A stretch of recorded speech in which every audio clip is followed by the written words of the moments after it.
Selamat jumpa para pemirsa. Saya Bambang Sugiarto. Saya guru besar filsafat. Saya belajar filsafat di Universitas Parahyangan, lalu lanjut di Universitas San Tommaso di Roma, Italia untuk S2 dan S3. Dan sekarang saya mengajar filsafat terutama di Universitas Katolik Parahyangan di Fakultas Filsafat, tapi juga di beberapa perguruan tinggi yang lain. Ya, itu memang kepedulian saya tentang filsafat itu akhirnya merayap ke perkara-perkara yang konkret sih sebenarnya ya, ke perkara-perkara terutama sih yang berkaitan dengan kebudayaan, karena yang terasa berubah terus dan semakin cepat berubah itu adalah kebudayaan, gitu. Nah, maka ketika saya mengamati itu, lama-lama akibat perubahan-perubahan itu, saya melihat bahwa konsep kebudayaan yang dulu saya pelajari dari sudut antropologi misalnya atau sosiologi, makin lama kok saya merasa itu makin tidak terlalu memuaskan, gitu. Karena kebudayaan makin bercampur baur dengan segala budaya lain, tapi juga secara internal kebudayaan mengandung tegangan-tegangan yang luar biasa di dalam aneka perubahan itu. Sehingga saya pikir saya perlu mengambil sudut yang lain untuk memahami apa sebenarnya yang terjadi di dalam kebudayaan hari ini. Itu, saya kira kita mesti melihatnya secara berbeda.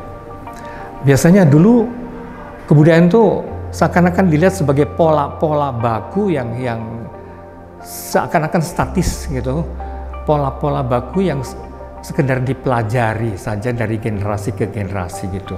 Maka kita seakan-akan bisa bicara mengenai kejawaan, kebatakan, kesundaan dan sebagainya gitu dengan begitu pasti, gitu. Seakan-akan itu sesuatu yang permanen.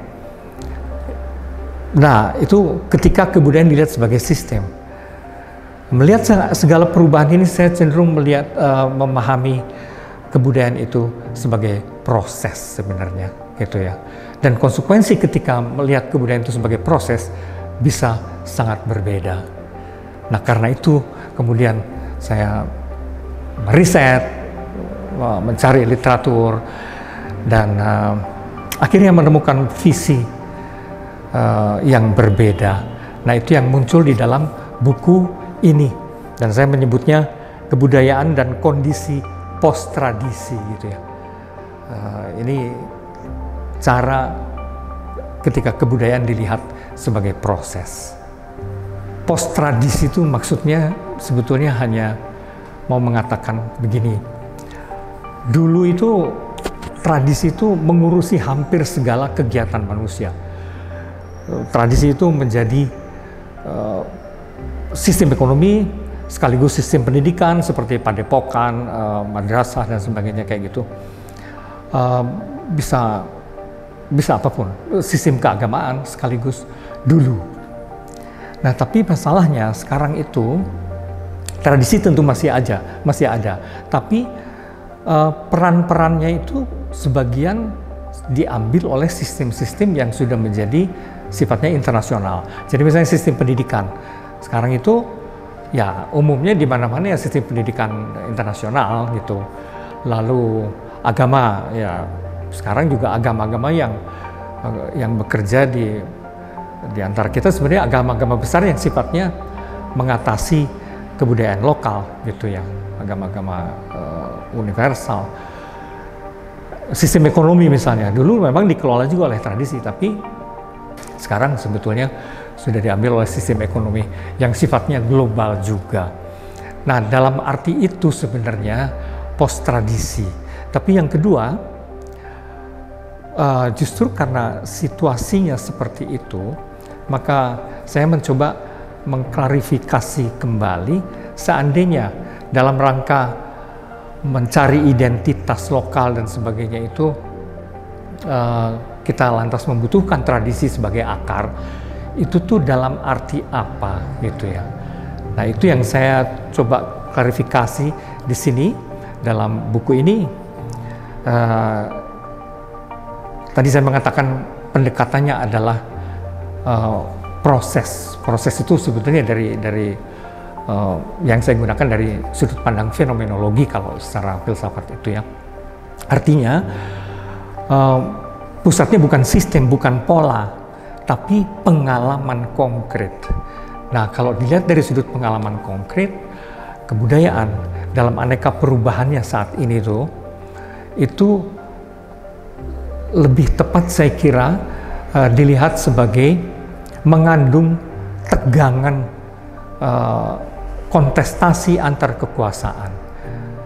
Itu bisa, di dalamnya bisa ada tegangan kontestasi antara kekuasaan ekonomi dengan kekuasaan agama, dengan tradisi, dengan ilmu dan teknologi.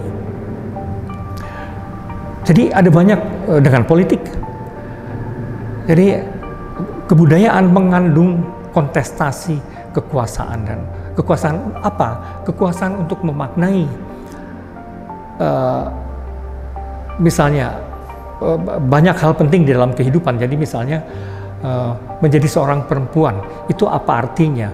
Kalau dalam konteks Jawa zaman dulu misalnya, kaum perempuan menerima saja ketika dianggap sebagai konco wingking, atau ada istilah lain lagi misalnya suwargo nunut, neraka katut. Nah, misalnya kayak gitu-gitu, seakan-akan kurang berdaya. Tapi karena pendidikan, sikap kaum perempuan Jawa pun jadi berubah kan. Tidak bisa menerima begitu saja misalnya anggapan seperti itu.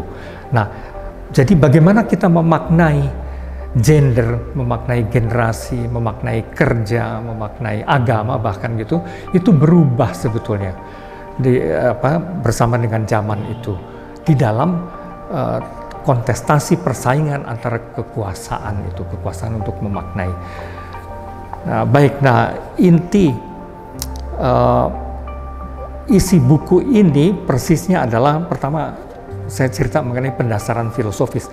Apa konsekuensinya kalau kebudayaan dilihat dengan titik berat pengalaman konkret. Memang itu filosofis bagian itunya, tapi kemudian saya bicara fenomena-fenomena yang lebih konkret sebagai wajah kebudayaan masa kini. Jadi misalnya kecenderungan kosmopolitanisme itu kini mesti dipahami sebagai apa.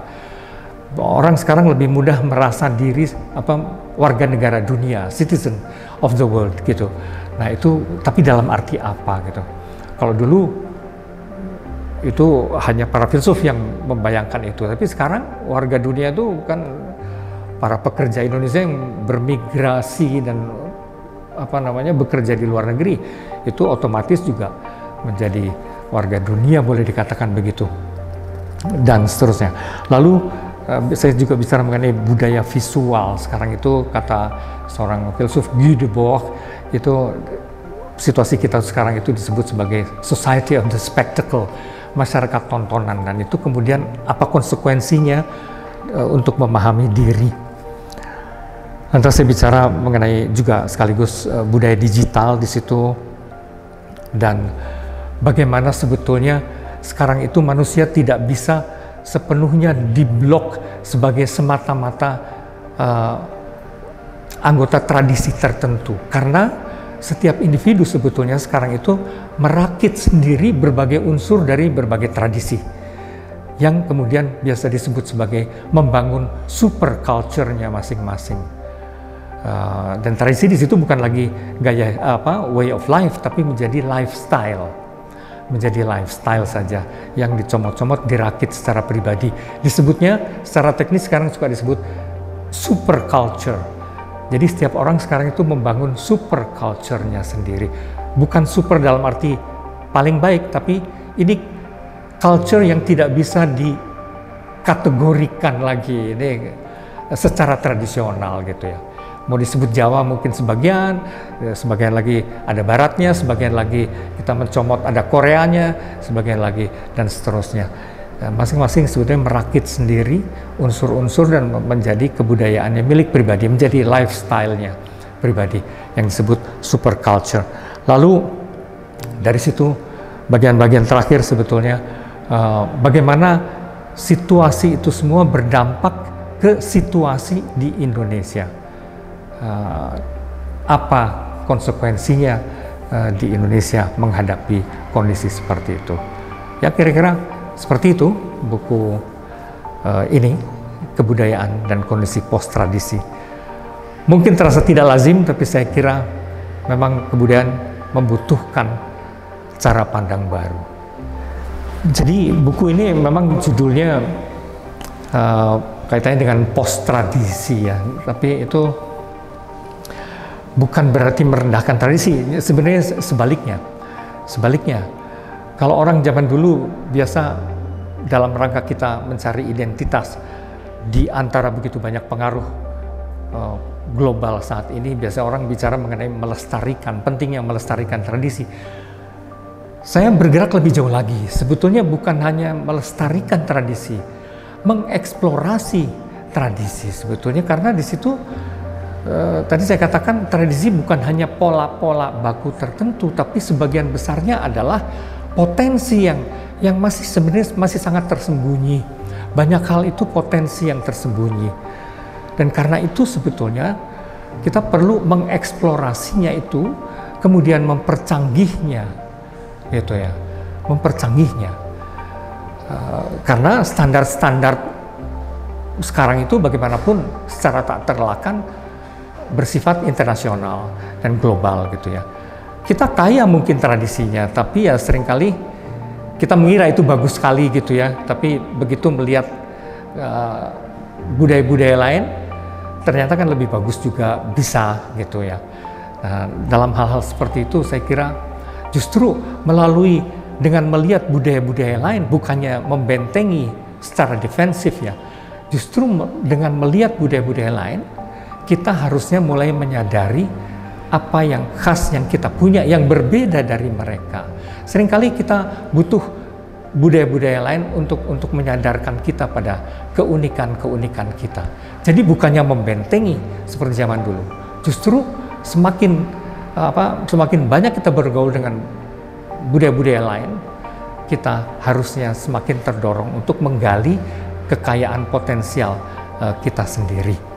Nah, dan dalam rangka itu kalau mau memperdalam sebetulnya cara pandang budaya sebagai proses dan bertumpu pada pengalaman dan sebagainya itu memang sebaiknya Anda membaca si buku ini, karena ini sudut pandang yang saya kira tidak biasa gitu ya. Ini sudut pandang yang relatif baru sih, karena masalahnya perubahan-perubahan saat ini membutuhkan memang sudut pandang baru untuk mengeksplorasi dan untuk memahaminya. Semoga berminat membaca. Terima kasih.